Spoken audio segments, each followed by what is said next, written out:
بسم الله الرحمن الرحيم. السلام عليكم ورحمة الله وبركاته.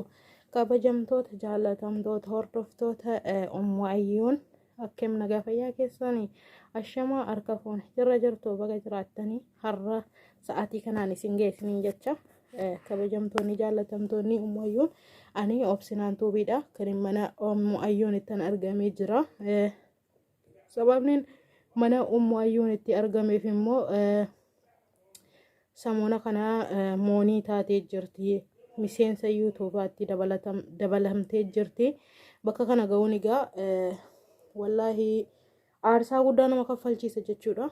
Kanaaf inshaallah illee gammachuu irraa qoodachuu dhufeen jira. Sanaan duratti bakka kanatti kan isin argitanu quraana rabbii guddaa, quraana guddicha kanin as fidee dhufeef immoo mikinaan isaa hadiyyaadha. Hadiyyaa kennuudhaafii fi hadiyyaa kanarraa inshaallah bakka naalaa fi tokko suuraa qaraane hadiyyaa kenninaaf jechuudha. Ummaayyooni waan kenninu kana caala wanti namaa kennanu jira dhee, kana caala wanti nama gammachiisu dhee jira jedhee yaadu'an. Innaa isinoo maal jettu yoon dogongore immoo adaraa keessan koomantii jalatti qarawuun keen taanee minaaminaan jechuun hin dagatinaan isin jedha. Ilma namaati waan hin ta'eef rabbiin yoon dogongore sheexaanarraayyee kaan immoo nafsiyyaatiyyarraayyee inshaallah nafaana bu'aan isiniin jedha.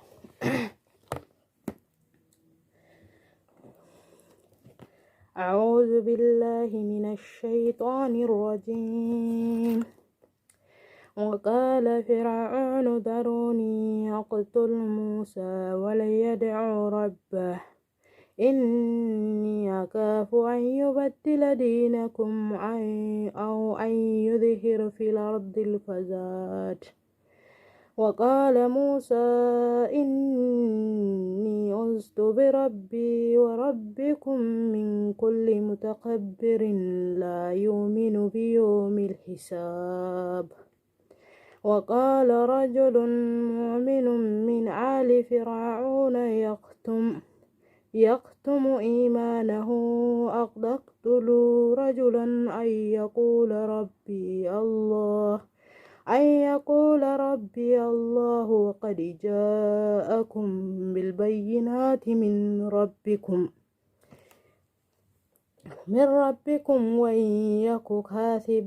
وإن يك كاذبا فعليه كذب وإن يك صادقا يثبكم بعد الذين يدعوكم إن الله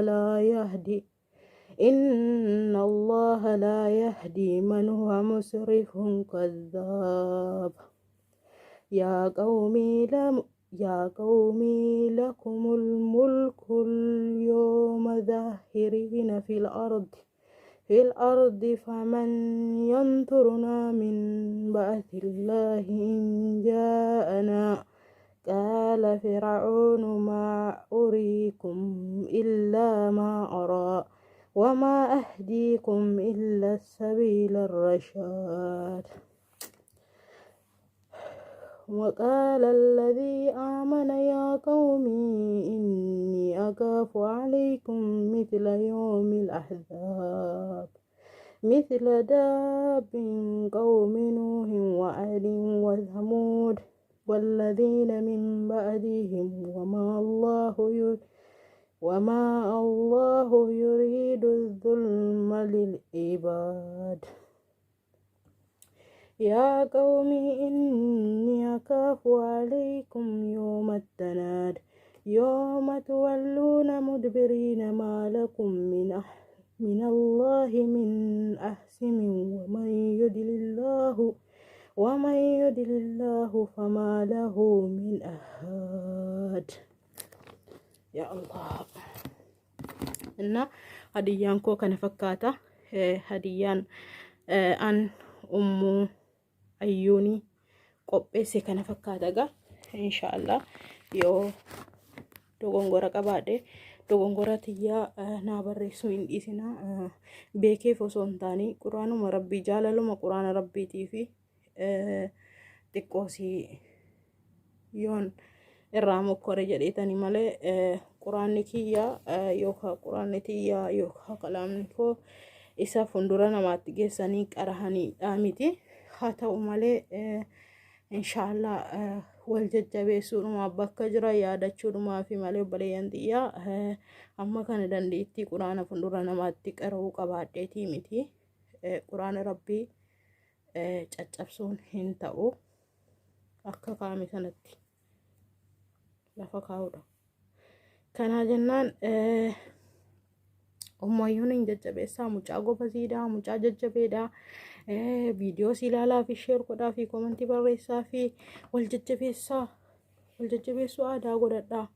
Duubatti hin deebiin ummayyuun koo baga rabbiin asiin si ga'e baga kan ta'abii keetii argattee amma booda immoo waan gurguddaa hojjettee bakka gaarii geesseenaan si arguun fedha. Jabaadhu duubatti hin deebiin jajjabeedhaati. Yeroo gabaabaa keessatti dhuftee miseensa yuutuubariitti makamteetii jirta.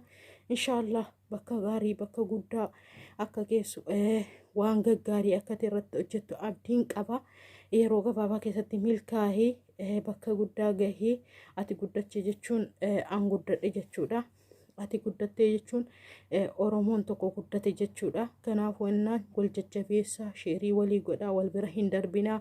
Viidiyoo hanga dhumaatti walii ilaalaa beeksisa irraa ilaalaa fi kanaaf wal jajjabeessuu hin dagatinaa. Hundi keessaniyyuu rabbiif jecha isiniin jaalladha. Rabbiin anaa ol ta'e immoo isin haa jaallatu. Hojii keessan gaggaarii isinirraa haa jaallatu. Rabbiin arraba keenya nu haa eegu. Yeroo nuti keessa jirru kun yeroo itti tokkummaa leellisaniidha malee yeroo itti wal nyaatanii miti. Haaluma deemaa jiru kanarratti jechuudha. Kanaaf rabbiin bakka gaariidhaan nu haa ga'u. Tokkummaa nuuf kennu jaalala nuuf kennu kabaja walii qabaachuu rabbi nuuf haa kennu. Wal kabajaa wal jaaladhaa tokkummaa keessan jabeeffadhaa amantaa keessan jabeeffadhaa tokkummaa keessan jabeeffadhaa. Namni yoo tokkummaa qabaate maaliyyuu gochuu hin danda'a. Diina ofirraa qolachuu danda'a. Kanaafuu jennaan tokkummaa keessan akka malee tokkummaa keessan jabeeffadhaan isiniin jedhaa. Jajjabaadhu bareedduu koo bagaas keessa isiin jedheen jira. Jabaadhu duubatti hin deebiini. Atillee nama biraa dabartee jajjabeessuu dandeessa. Yoo namni hadha si jajjabeessi hamilee sitti hore boratillee hamilee namatti turuu dandeessa. Inshaallah haga viidiyoo biraatii walitti deebinutti. Wassalaamu alaikum warahmatullahi wabarakaatuh. Jaalallii fi nageenyi rabbii isin faana haa jiraatu. Bakka isin jirtanutti rabbiin isin haa eegu. Rabbiin isinii wajjiniin haa jiraatu. Waan khayriin waa daddalaksiisu waan sharriirraa najaa nu haa baasu. Sodaa rabbii nuuf haa kennu. Imaana rabbii nuuf haa kennu. Taqwaadhaa wajjiniin nagaattiin isiniin jedha obboleeyyan kiyya.